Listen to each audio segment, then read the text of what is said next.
అందరికీ నమస్కారం. బంగారం వెండి ధరలకు సంబంధించి నేనైతే నిజంగా షాక్ అండి. వెండి ఏకంగా 8,000 రూపాయలు పెరిగింది కేజీ వెండి. 3,18,000 రూపాయలు ఉంది కేజీ వెండి. మళ్ళీ చెప్తున్నా, రిస్క్ ఎక్కువ, లాభాలు ఎక్కువ.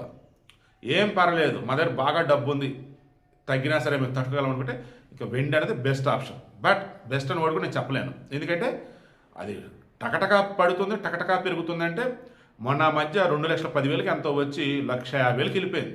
అప్పుడు నాకైతే గుండెలు బేజేస్తాను, అమ్మ బాబు ఏంటి కట్టబడిపోయింది అనిపించింది. మరలా 2 నెలలు 3 నెలలు టైం తీసుకుంది, టక్ టక్ టక్ టక్ పెరుగుతూ వచ్చింది.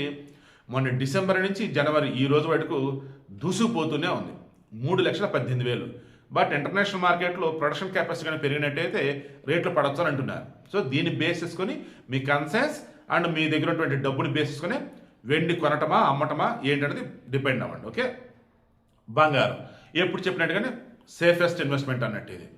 ఈరోజు వచ్చేసి ఏకంగా 1,750 రూపాయలు 22 క్యారెట్ గోల్డ్ మీద పెరిగింది.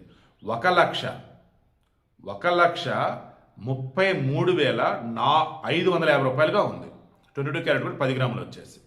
దెన్ 24 క్యారెట్ గోల్డ్ 10 గ్రాములు వచ్చి 1,910 రూపాయలు పెరిగింది. అది వచ్చేసి 1,45,690 రూపాయలుగా అది ఉంది. సో అటు 24 క్యారెట్ కానీ 22 క్యారెట్ కానీ అవి పెరుగుతూనే ఉన్నాయి, తగ్గితే కొంచెం లైట్గా తగ్గుతూ ఉన్నాయి. సో డబ్బు ఉంది, సేఫ్ జోన్లో ఉండాలి, బంగారం కొనుక్కుంటే బెస్ట్ అనుకుంటే హ్యాపీగా మూవ్ ఆన్. డబ్బు ఉంది, రిస్క్ అనే పరంగా బాగా ప్రాఫిట్స్ రావాలనుకుంటే వెండి. బట్ సడన్గా అది పడిపోయినప్పుడు మాత్రం జాగ్రత్త, కోలుకునేలాగా చూసుకోండి.